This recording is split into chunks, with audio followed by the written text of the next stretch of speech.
Bismillahirrahmanirrahim. Assalamualaikum warahmatullahi wabarakatuh. Perkenalkan, saya Ananda Amareta As'ad dari Universitas Muhammadiyah Makassar, Fakultas Keguruan dan Ilmu Pendidikan. Nah, jurusan saya yaitu Pendidikan Guru Sekolah Dasar. Nah, video kali ini saya akan membahas mengenai tentang pembelajaran bahasa dan sastra Indonesia. Oke, baik. Pembahasan pertama itu mengenai tentang belajar bahasa. Nah, manusia telah belajar bahasa sejak zaman dahulu kala. Khususnya yang diperlukan itu ialah berkomunikasi dengan keluarga serta dengan orang lain di sekelilingnya. Nah, jadi untuk dapat hidup dengan makhluk sosial, manusia harus dibekali dengan kemampuan berkomunikasi. Nah, untuk itu, belajar bahasa itu penting karena bahasa merupakan alat komunikasi sosial yang berupa sistem simbol bunyi yang dihasilkan dari ucapan manusia. Nah, manusia sebagai makhluk sosial membutuhkan sarana untuk berinteraksi dengan masyarakat lainnya.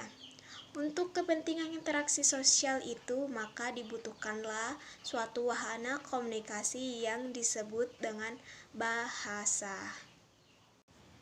Nah, pada peranan bahasa Indonesia tentu saja memiliki peranan, yaitu yang pertama, sebagai bahasa nasional, yang kedua, sebagai bahasa negara, dan yang ketiga yaitu alat untuk mengembangkan ilmu pengetahuan.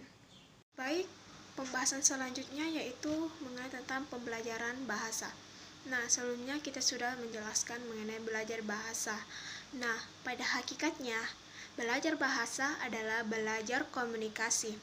Oleh karena itu, dalam pembelajaran bahasa ini diarahkan untuk meningkatkan kemampuan siswa dalam berkomunikasi dengan bahasa yang baik secara lisan maupun tertulis. Ingat ya, pembelajaran bahasa diarahkan siswa untuk meningkatkan kemampuannya dalam berkomunikasi.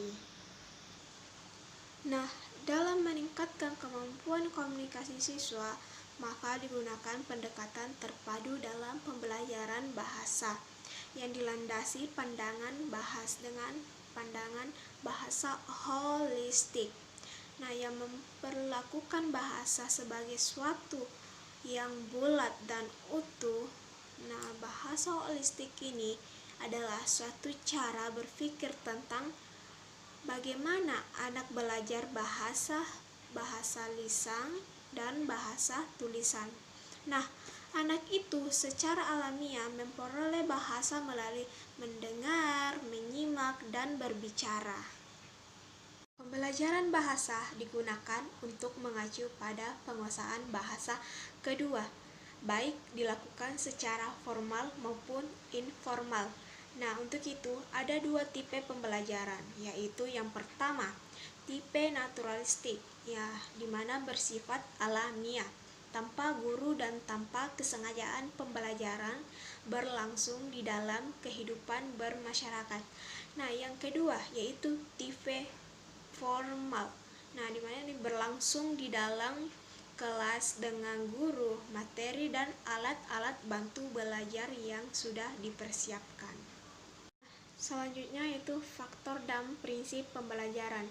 Nah, berbagai faktor, variabel, dan kendala yang menentukan berhasil atau tidaknya suatu pembelajaran bahasa. Nah, di mana faktor itu dibagi menjadi dua bagian, yaitu yang pertama, faktor penentu dalam pembelajaran bahasa kedua seperti faktor motivasi. Nah, di mana faktor motivasi ini mendorong untuk mempelajari suatu bahasa kedua karena ada keinginannya untuk berkomunikasi dengan masyarakat.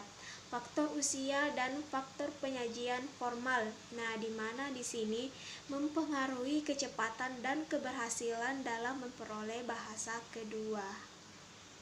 Nah, yang kedua yaitu faktor-faktor penentu dalam pembelajaran bahasa pertama, di mana faktor yang pertama yaitu faktor fisik dan faktor yang kedua yaitu faktor psikis, proses psikososial. Nah, di mana di sini melibatkan perubahan-perubahan dalam aspek perasaan, emosi, dan kepribadian individu. Contoh dalam pengaruh psikis antara lain perhatian, minat, dan bakat seseorang. Nah, selanjutnya prinsip-prinsip pembelajaran. Nah, di mana di sini pembelajaran bahasa dilaksanakan dengan mengacu pada wawasan pembelajaran yang dilandasi prinsip humanisme, prinsip progresisme, dan prinsip rekonstruksionisme. Oke, pembahasan terakhir yaitu faktor bahasa mudah atau sulit dipelajari. Nah, sebelum kita masuk ke penyebab utamanya, ada baiknya kita membeda bahasa Indonesia itu sendiri dulu. Nah, karena sudah terbiasa menggunakannya sehari-hari sejak kecil. Mungkin kita tidak tahu ya tentang gampang dan susahnya bahasa Indonesia itu sebagai sebuah bahasa. Nah, berikut ini adalah mudah atau sulitnya bahasa Indonesia saya jelaskan. Yang pertama, mudahnya bahasa Indonesia. Di mana mudahnya bahasa Indonesia itu karena yang pertama itu bahasa Indonesia tidak memiliki perubahan bentuk kata kerja atau berdasarkan waktu atau tenses. Contohnya, verba, makanan, kapanpun waktunya bentuknya tetap saja makan. Mau kemarin, besok, atau sekarang bentuknya aja tetap makan. Nah, kedua yaitu pelafalan dalam bahasa Indonesia tergolong konsisten. Di bahasa Indonesia, huruf A dibaca A, B dibaca tetap B. Begitupun huruf dan bunyi lainnya. Dan yang ketiga yaitu subjek tidak mempengaruhi perubahan bentuk verba. Pembahasan terakhir yaitu faktor susahnya bahasa Indonesia. Nah, di mana berbagai faktor susahnya bahasa Indonesia. Yang pertama yaitu faktor ketidakseimbangan penggunaan bahasa baku dan tidak baku. Yang kedua, meremehkan definisi. Yang ketiga, penguasaan struktur kalimat yang rendah. Yang keempat, dinamika dan perubahan bahasa. Dan yang terakhir yaitu kurangnya minat akan bahasa Indonesia. Itu tadi video pembahasan dari saya mengenai tentang pembelajaran bahasa dan sastra Indonesia di SD. Kurang dan lebihnya mohon dimaafkan. Sekian dan terima kasih.